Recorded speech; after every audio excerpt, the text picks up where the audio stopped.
Team मुखबर TV की तरफ से सलाम कबूल कीजिए। जैसा कि आप जानते हैं कि कई एक जदीद मशीनों में कीमती धातु का इस्तेमाल भी किया जाता है और जब ये मशीनें बेकार हो जाती हैं तो फिर इनमें से धातुओं के पुर्जों को, जिनमें सोने की भी एक खास मिकदार शामिल होती है, उनमें से निकाल लिया जाता है और फिर एक मखसूस अमल के जरिए इनमें से खालिस सोने को अलग कर लिया जाता है, जो कि न सिर्फ एक इंतहाई मुश्किल मगर दिलचस्प काम भी है। तो आज हम अपने नाजरीन को दिखाएंगे कि ये साहिबान फन किस तरह कचरे से सोने को बरामद करके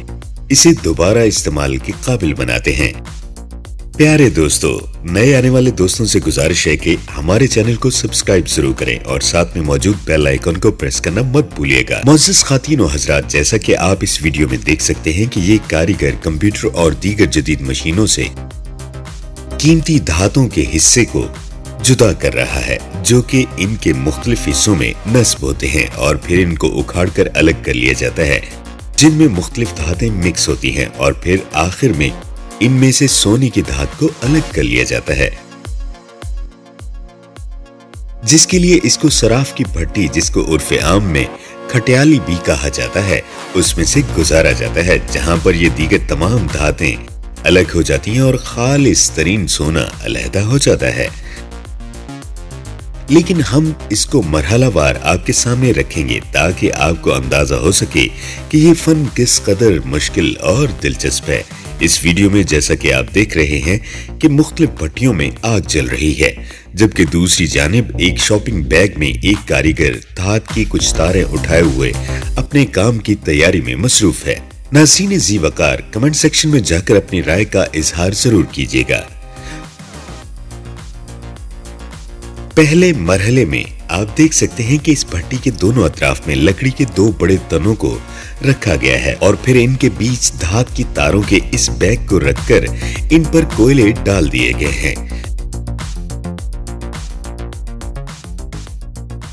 जिसके बाद ये मशीन, जिसको उर्फ आम में पंखा कहा जाता है, इस भट्टी के साथ जोड़ दिया जाता है ताकि इसमें से निकलने वाली हवा आग को भड़काने में मुआवन हो सके। और लीजिए, आग भड़क चुकी है और इसके तुंद और तेज शोलों ने भट्टी में मौजूद धात की तारों को पिघलाना शुरू कर दिया है और अब ये तारें पीले सयाल की सूरत इसमें बिल्कुल पिघल चुकी हैं, जिसके बाद ये जरगर इस सयाल को एक खास आले की मदद से बाहर निकालकर इसको ठंडा करते हुए एक दफा फिर मुजस्सम सूरत में लाएगा।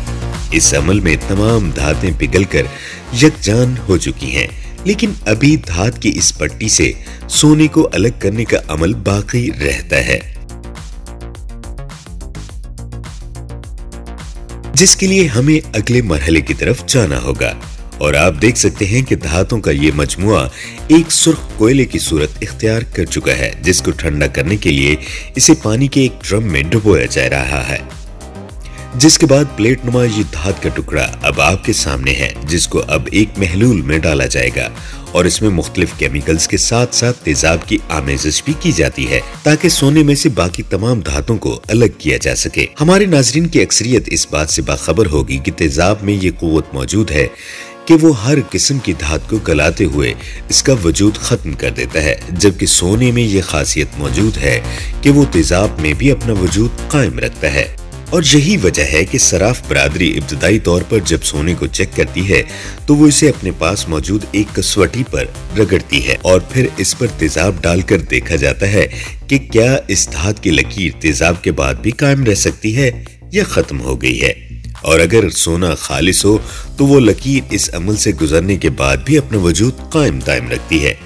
तो बात हो रही थी इस महलूल की, जिसमें अब धात के इस टुकड़े को डाला गया है और धुलाई होने के बाद अब इस टुकड़े को एक चम्मच के जरिए इसमें से निकाला जा रहा है, जबकि इसके बाद एक दफा फिर इसको एक और बर्तन में डालकर इसी अमल से गुजारा गया, जिसके बाद आप अपनी स्क्रीन पर देख सकते हैं कि जब इस सयाल को एक दूसरे टब में डाला गया तो धात के इस टुकड़े से कई एक धातों के टुकड़े अलहदा हो गए,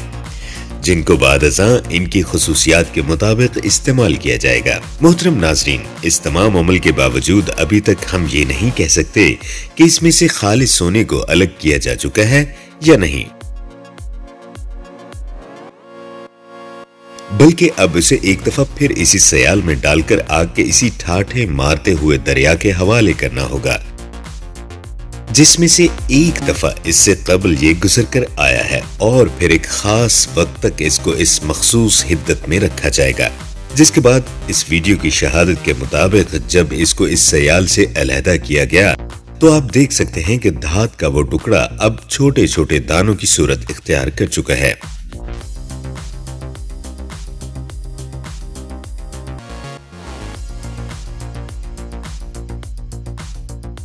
जिनके ऊपर कागज का एक टुकड़ा चश्मा करते हुए इसे एक दफा फिर इसी आग में डाल दिया गया है,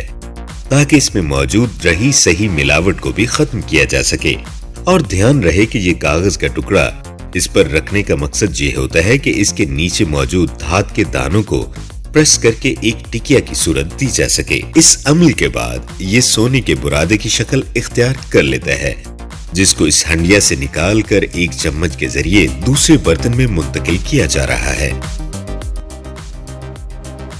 ये बर्तन खालिस लोहे का बना हुआ होता है। सोने को इसमें डालकर एक दफा फिर भट्टी पर चढ़ा दिया जाता है, ताकि इसको पिघलाकर एक डली की सूरत दी जा सके। इस मकसद के लिए इसे ऊपर से ढांप दिया जाता है, और जैसा कि आप अपनी स्क्रीन पर देख सकते हैं कि इस गजबनाक आग में लोहे के ये बर्तन भी गर्म होकर आग की सी सूरत इख्तियार करते हुए बिल्कुल सुनहरी रंग में तब्दील हो चुका है, जिसके बाद अब इसको आग से निकालकर ठंडा किया जाएगा। लेकिन इससे कबल जरगर इस पर एक मखसूस किस्म का पाउडर छिड़काव करता है, ताकि सोने का रंग नुमाया होकर सामने आ सके। जबकि इसका दूसरा फायदा ये भी होता है कि इस पाउडर की वजह से इस बर्तन में मौजूद सोना इसके साथ चिपकने से महफूज रहता है। बार बार छिड़काव के बाद जब ये कतरे ठंडा हो जाए तो फिर लोहे के एक आले की मदद से सोने को खुरच कर इसमें से बाहर निकाल लिया जाता है, जो कि इस डली की सूरत में निकलता हुआ आप देख सकते हैं।